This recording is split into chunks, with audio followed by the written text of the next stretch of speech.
Well, they're realizing that one brother and shooting and killing another brother doesn't help or advance us at all.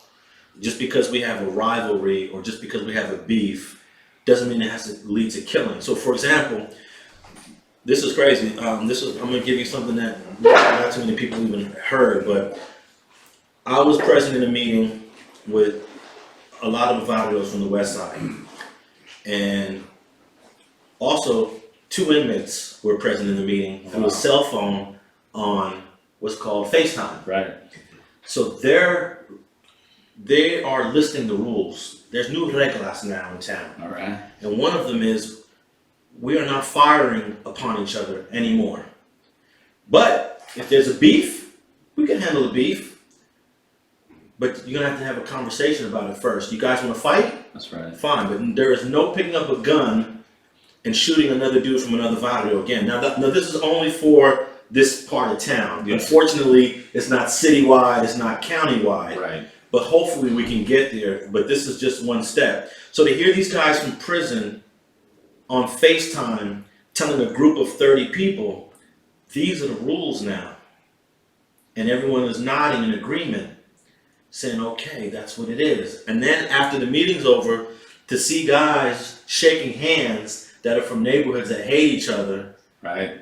I'm sitting there in amazement. That's right. And I'm like, I'm a part of this too. Like, I'm sitting there saying, wow, I helped organize this. Right. But it wouldn't be possible if it wasn't for these guys behind the walls.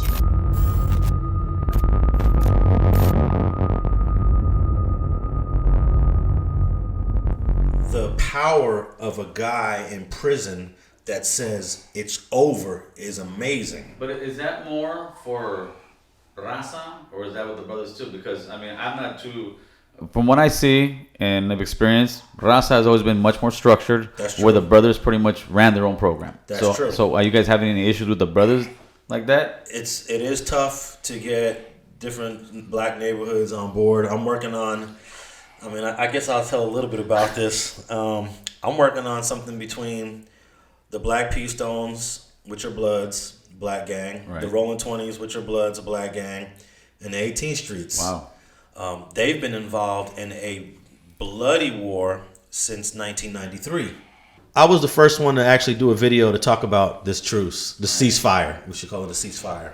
And a lot of people didn't believe me.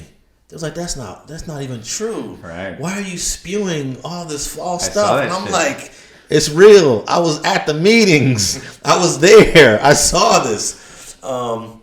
So I decided, let me take some pictures of the graffiti to see if the graffiti will convince some of the people. And I don't know. I forgot what the comments were, but the graffiti was an example of showing there's East Coast Florencia graffiti not crossed out.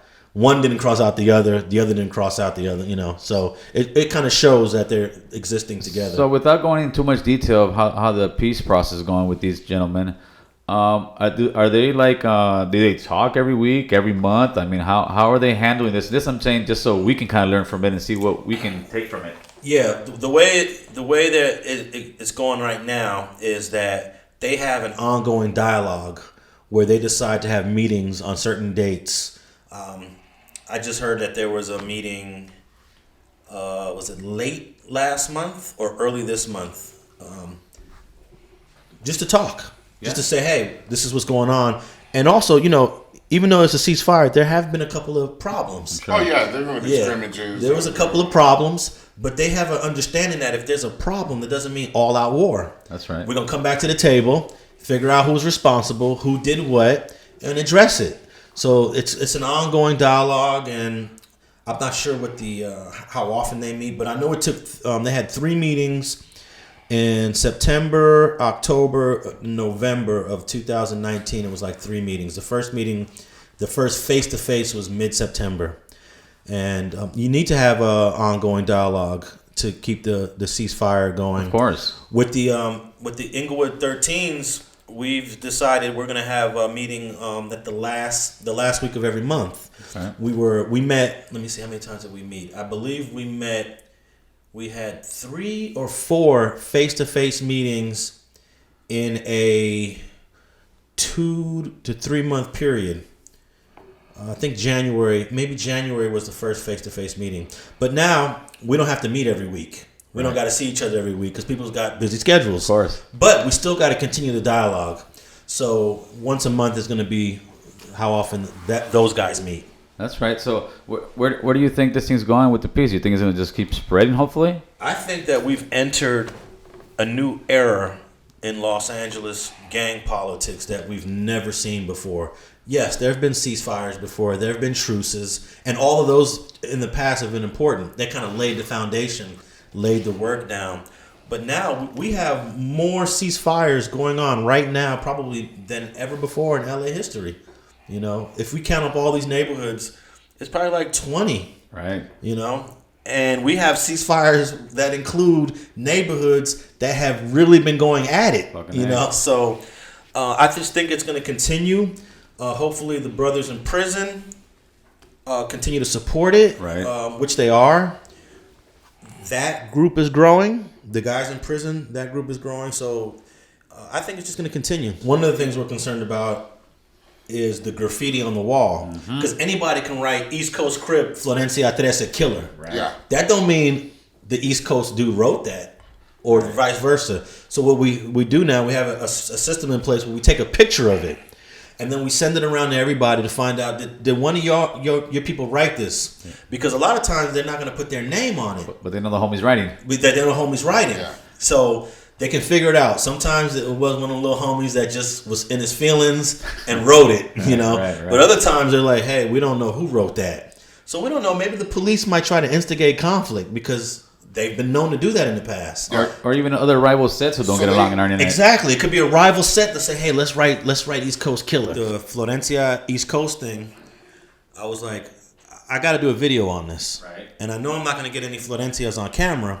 But I at least got to get some of the other players that can speak on behalf of what happened on both sides. So that's when I did that video that had Little Doc from East Coast and some of the other guys that were in these meetings.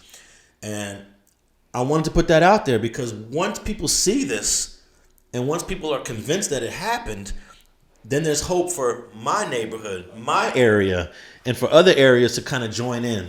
Because I always want to say, as the Florencias and the East Coasters, if these two areas can come together, because that was a bloody war.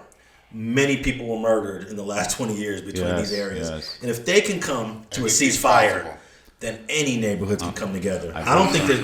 In the last 20 years, there has been nothing more violent than the East Coasters and the Florencia 13 going back at each other. Agreed. So I say that because the 18th Streets, they've been pretty active against the Bloods. And the Blood's been very active against the 18th Streets. And this is an area that I'm very familiar with because I grew up in this area. How long have they been warring? 93. It started in the jungles. Okay. It started in the jungles when some 18th Streets moved into that area. Because the jungles have always been predominantly black. Right. As most of these neighborhoods, the demographics have changed. And there are more Latinos that live in the jungles. But there were no Latino gangs. So 18th Street tried to set up a spot. It was okay. There was no problem that they were there. Right.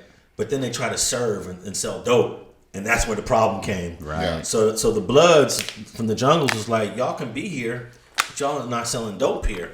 And then the guy from 18th Street actually said, this is my hood too. And that's what started it. And that was 93. And here we go. They ended up shooting him in the face. And it's been back and forth ever since. Right. And then now, for those who don't know, the Black P Stones have two different sets. They have the jungles, then they have what's called the City Stones, which are right down the street.